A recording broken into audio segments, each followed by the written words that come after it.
We're still trying to figure that out, see how practice goes the next couple days. But Michi's still working through his personal stuff. But got word that we may have a couple more guys doing some things in practice, so that's going to be a day-to-day thing. So what would be for Keyshawn with Buckeye? Are they the guys that would be helping you? Hoping, wish they had some eligibility left, and we could take them with us to New York. But yeah, they're going to help us a little bit. They've been around, they're working out and stuff. It's great to have those former players around.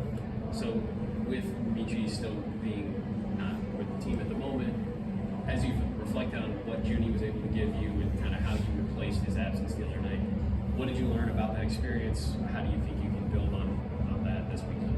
Yeah, well, I think the more the season has gone on, the more confident Juny's been with the ball in his hands, and the more productive he's been. So his decision making is something we believed in, from day one, and I thought he was really good in ball screen situations and paint reads.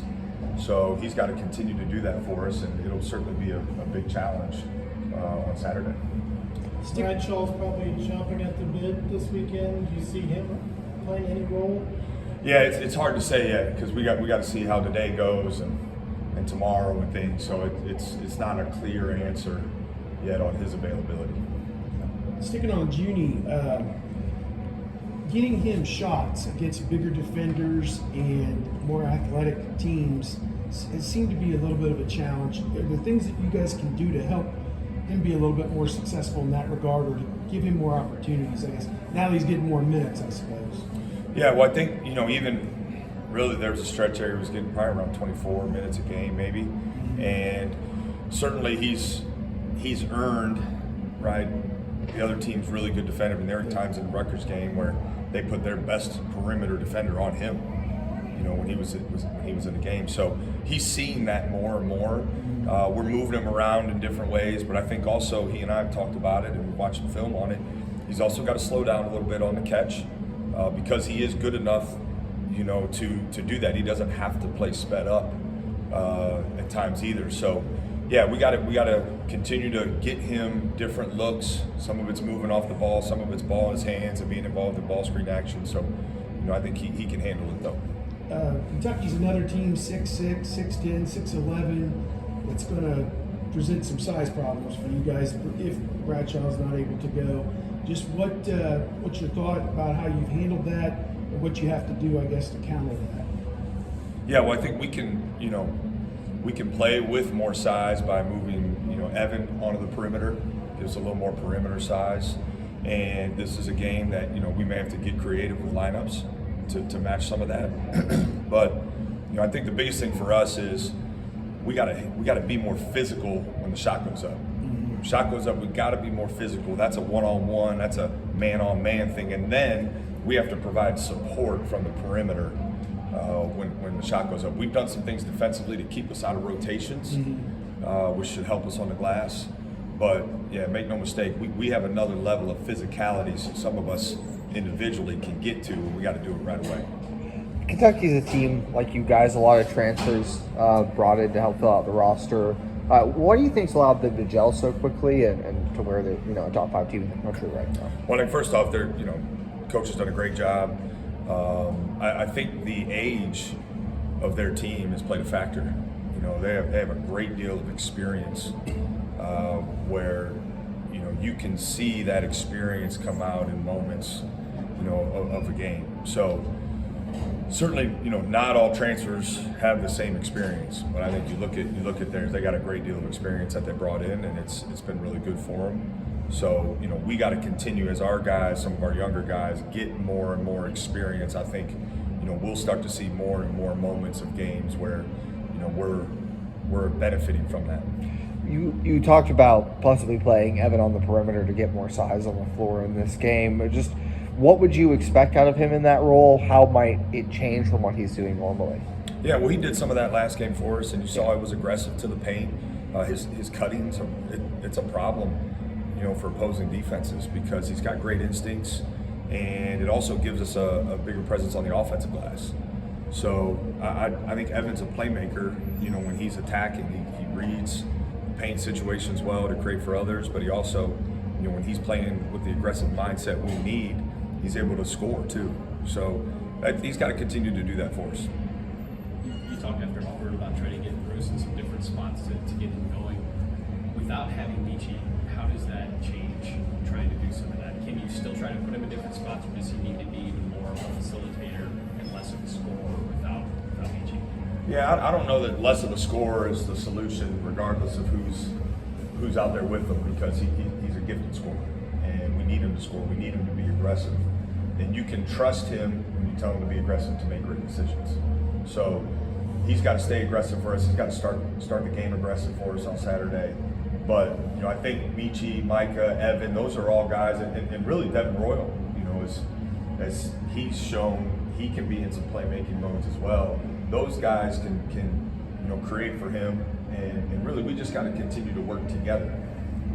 When we've done that offensively, when our assist numbers have been north of 50%, it's been our offense has really been rolling. So that's got to be part of who we are.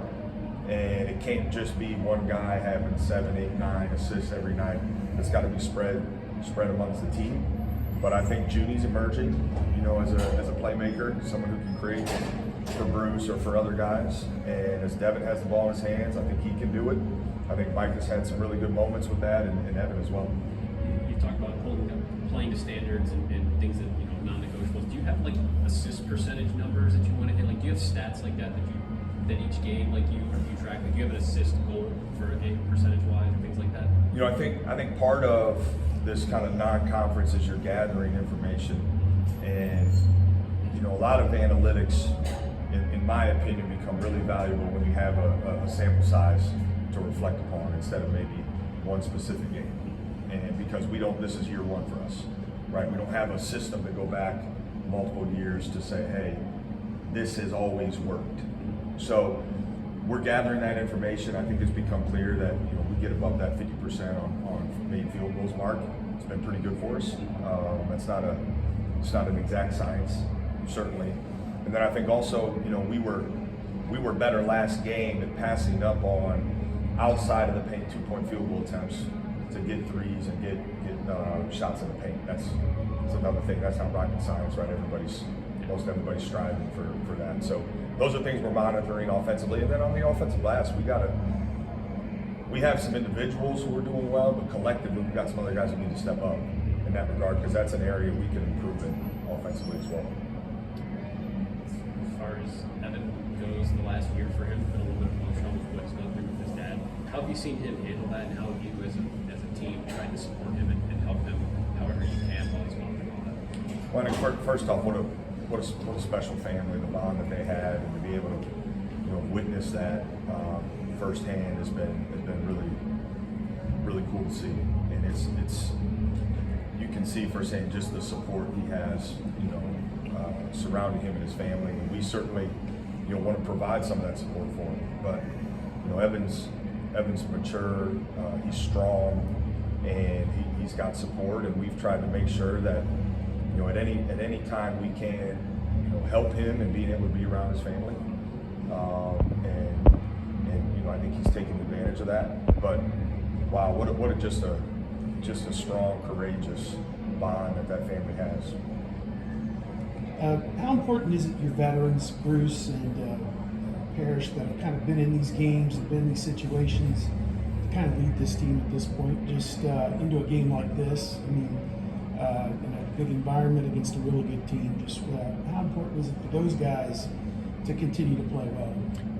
Very important, and I think from the standpoint of being vocal leaders as well, and that's something that we've challenged guys on, and specifically the Auburn game is felt like that was lacking in the first half. We can certainly talk all day in timeouts, and that's a much easier way, right, to communicate, but we need that dialogue to exist out on the court. We need it to exist player to player. It's been a huge focal point for us really from the summer. I think we are showing strides in that. That game we didn't, but it's a requirement in these games. It's going to be a requirement in every Big Ten game. So we have to do it on Saturday, and I trust that those guys will. Yeah, Thank thanks you, a Jake. lot. Go ahead.